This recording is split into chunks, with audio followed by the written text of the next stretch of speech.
Hola, soy Carla y hoy voy a hablaros del libro Tokyo Blues. Tokyo Blues es una obra escrita por Haruki Murakami, un escritor muy influyente en el siglo XX en Japón. Este escritor ha sido nominado varias veces al Premio Nobel de Literatura y sus temas normalmente en los libros suelen ser la soledad y la depresión. Una característica así curiosa de este autor es que no tiene una estructura previa al comienzo del libro, sino que lo va haciendo sobre la marcha de manera bastante fluida. Primero empezaré con un breve análisis de los personajes. Comenzaríamos con Toru Watanabe, que es el narrador de la historia, por lo tanto el personaje principal, que estudia teatro en la Universidad de Tokio. Luego seguiríamos con Naoko. Naoko es una chica sumida en depresión que decide mudarse a Tokio a la universidad después del suicidio de su novio, Kazuki. Kazuki es un joven de 17 años bastante inteligente y carismático. Es el mejor amigo de Toru y el novio de Naoko, que por razones que desconocemos decide suicidarse a la edad de 17 años. Midori es una chica excéntrica y llamativa que conocemos porque estudia en la misma universidad de teatro que Toru. Luego ya pasaríamos a los personajes secundarios como Nagasawa y su novia Hatsumi. Nagasawa es un amigo de Toru que conoce en su residencia de estudiantes donde ambos viven.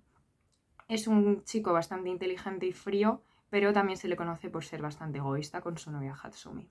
Luego estaría Riko, que es la compañera de habitación en la institución de Naoko y también es una profesora de música con una historia bastante profunda detrás. Y acabaríamos con Tropa de Asalto, que es el mote que le ponen al compañero de habitación de Toru en la residencia de estudiantes. Se le conoce por ser una persona muy pulcra y le apodan derechista, aunque no tiene ningún tipo de ideología política. El libro comienza con Toru a la edad de 37 años volviendo de un viaje en avión, escuchando la canción de Norwegian Woods, una canción de los Beatles. Esta canción le trae recuerdos de Naoko y él caminando sobre un prado hablando de diferentes cosas. A partir de ahí empieza a desarrollar la historia de su adolescencia y de que conoce a Naoko y cómo llegaron a estar ahí. Naoko era la novia de su mejor amigo Kitsuki, un joven muy carismático y gracioso que, por razones que desconocemos, se suicida a la edad de 17 años. Por estas razones, Naoko empieza a caer en una depresión muy grande y no se vuelve a encontrar con Toru hasta que ambos se mudan a Tokio sin saberlo y se encuentran en un viaje de tren. Justo después de encontrarse, esta propone bajarse en una parada completamente aleatoria y empezar a dar un paseo, donde llegan a un bar en el que deciden que se verían el fin de semana siguiente. Esto se vuelve una rutina hasta que Naoko cumple los 20 años. El 20 cumpleaños de Naoko, Toru acude a su piso a celebrarlo con ella. Esta se encontraba más habladora de lo normal, por lo que se quedan hablando hasta altas horas de la noche y en un momento de la noche Toru le comunica que se tendría que ir por lo tarde que es y esta rompe en llanto. Toru le lleva a la cama donde acaban acostándose y después de esto le hace una pregunta muy comprometida, que es porque nunca había tenido relaciones con Kitsuki. Esta rompe en llanto y se queda dormida. Toru a la mañana siguiente se va del piso dejándole una nota, pero nunca respondió a ella, no le llamó, no le mandaba cartas, entonces acudió a su piso a ver qué pasaba y el casero le contó que ésta se había mudado. Este mandó una carta a la casa de sus padres en Kobe y no recibió respuesta, por lo que volvió a mandar otras cartas. Aparte de la historia vamos conociendo a Midori, que es la compañera de clase de teatro de Toru, donde se ve que congenian y tienen bastante conexión, pero Midori tiene pareja y Toru está enamorado de Naoko. Finalmente le llega una carta de Naoko contando que se había mudado a casa con sus padres y más tarde le habían ingresado en una institución psiquiátrica, por lo mal que se encontraba. Contaba que estaba muy bien y muy a gusto, pero que no se encontraba preparada aún para verle. Insistió en ir a verla y al final, unas 2 cartas después, consiguió ir a verla. Durante este periodo de tiempo sigue hablando con Midori y conoce a Nagasawa. Este acude a ver a Naoko y ve que pues está en una institución bastante tranquila, muy pacífica y finalmente hablan del tema de las relaciones sexuales con Kitsuki y se abre un poco más hacia él contándole sus traumas del pasado. Después de este viaje sigue estableciendo una relación más cercana con Midori, conociendo más traumas de su pasado y conoció a su padre también. Sigue quedando con Hatsumi y Nagasawa y sigue escribiéndose con Naoko. Pero en un momento de la historia, Naoko deja de contestar a las cartas y no llega a nada. Más adelante se sabrá por qué es, porque Riko le manda una carta diciendo que Naoko se encontraba bastante mal y no deseaba verle ni escribir con él, porque sus síntomas habían empeorado bastante.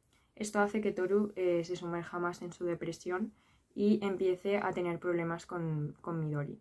Más adelante se da cuenta de que está enamorado de Midori y quiere hablar con él, pero Midori sigue teniendo pareja y él sigue enamorado de Naoko. Durante este tiempo de la historia, Toru sigue bastante incluido en el triángulo, aunque no sea amoroso, de Hatsumi y Nagasawa. Hatsumi por fin le plantea la pregunta a Nagasawa de por qué no es suficiente con ella y tiene que acostarse con tantas chicas, y este le responde que es su naturaleza y Hatsumi se enfada con él, aunque se acaban reconciliando. En este momento el autor hace una vista a 2 años más tarde, donde Nagasawa se va a estudiar al extranjero y Hatsumi se casa y tiene un hijo, pero a pesar de esto ella se acaba suicidando. Esto estropea del todo la relación entre Midori y Toru, en la que Midori ya le dice que nunca le ha prestado atención, ya sea por su depresión o por el sentimiento de tener que cuidar a Naoko, por lo tanto se iba. Aunque luego más tarde vuelve a contactar con él, nunca llega a pasar nada. Creo que este libro es bastante duro de digerir, ya no sea por la forma en la que está escrita o porque sea muy largo, simplemente es por la cantidad de sentimientos que hay en tantos personajes y tan pocas páginas y en una sola historia.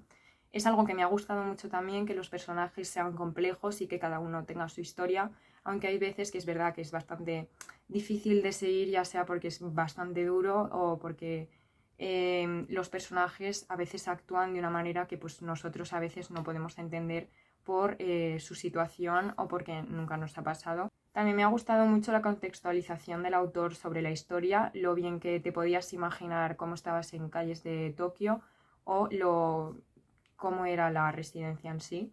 También me ha gustado mucho la estructura que utilizaba el autor, de empezar por el principio, hacer saltos al pasado, al futuro. Me ha gustado bastante también esa forma y, como ya he dicho, la complejidad de los personajes creo que es bastante interesante y que si te gusta, pues bueno, y no te cuesta seguirlo o no se te hace denso, es un libro bastante interesante, porque así conoces muy bien la situación de los jóvenes de allá y la situación también de los 70, de finales de 60-70, ya que había bastantes revueltas políticas, de estudiantiles, y te pones bastante en situación. Por poner alguna pega al libro, sí que es verdad que a veces se me ha hecho un poco repetitivo lo de los triángulos amorosos y el ver cómo Toru estaba involucrado en todos, y me daba un poco de rabia que no fuese capaz de centrarse solo en una persona. También me ha costado bastante seguir sobre todo a Midori y a Naoko. Hay veces que no comprendía a Naoko o me parecía demasiado, por decirlo así, y Midori también me costaba bastante seguir sus idas y venidas, aunque también, pues bueno, Toru no aportaba mucho a la situación. Ya para terminar, recomendaré este libro a las personas que quieran saber cómo la situación de Japón en los años 60-70 desde la perspectiva de un joven, ya que, como he dicho, había bastantes revueltas y muchas protestas políticas, y lo contextualiza bastante bien el autor. Y también a personas que quieran ponerse en la situación de estos jóvenes y ya no de Japón en general. Esto pasa a muchas personas de nuestro entorno y muchas veces no somos capaces de verlo. El libro en sí, yo lo diría como una frase que dice Toru en el libro, que es estoy en la plenitud de mi vida, pero todo gira en torno a la muerte.